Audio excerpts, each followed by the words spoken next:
But why is it important to remember a church anniversary?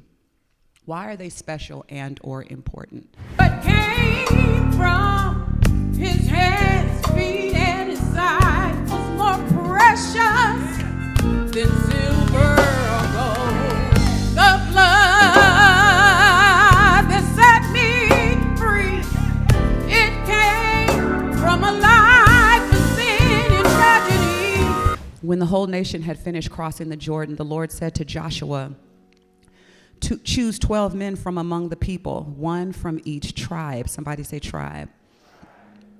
And tell them to take up 12 stones from the middle of the Jordan, from right where the priests are standing, and carry them over with you and put them down at the place where you stay tonight. So Joshua called together the 12 men he had appointed from the Israelites, one from each tribe, and said to them, go over before the ark of the Lord your God into the middle of the Jordan. Each of you is to take up a stone on his shoulder according to the number of the tribes of the Israelites, to serve as a sign among you. In the future, when your children ask you, what do these stones mean? Tell them that the flow of the Jordan was cut off before the ark of the covenant of the Lord. When it crossed the Jordan, the waters of the Jordan were cut off. These stones are to be a memorial to the people of Israel forever. So the Israelites did as Joshua commanded them. They took 12 stones from the middle of the Jordan, according to the number of the tribes of the Israelites, as the Lord had told Joshua. And they carried them over with them to their camp, where they put them down. Verse 9. Joshua set up the 12 stones that had been in the middle of the Jordan at the spot where the priests who carried the Ark of the Covenant had stood. And they are there to this day.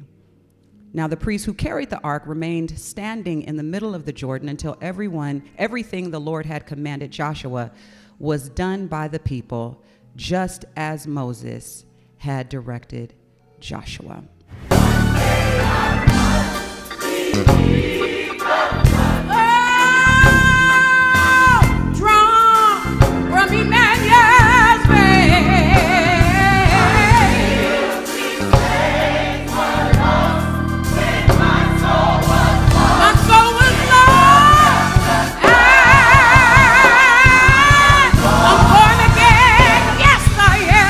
When we don't remember and remain intentional about remembering, we have the danger of becoming arrogant, haughty, disobedient, disrespectful, obstinate, rude. We start taking a little bit too much credit for the stuff that has happened in our lives. We start taking a lot of credit for the things and the accomplishments and the ways that the Lord has poured out increase and has poured out resources in our lives. We start revising the history whereby we are the hero in the story instead of the one who made, saved, created, and washed us.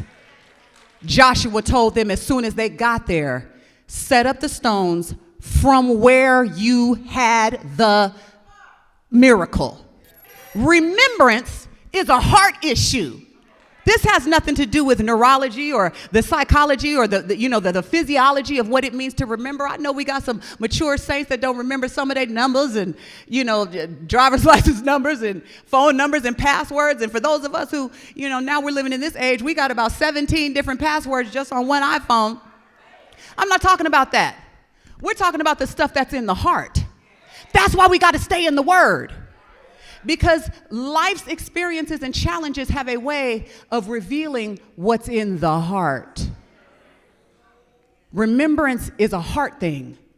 And so when I'm challenging you to set up your own memorial as unto the Lord to remember what God has done, it's for the sake of anchoring your heart for when the next thing comes. Not if the next trial comes, it's when the next trial comes. It's a heart issue.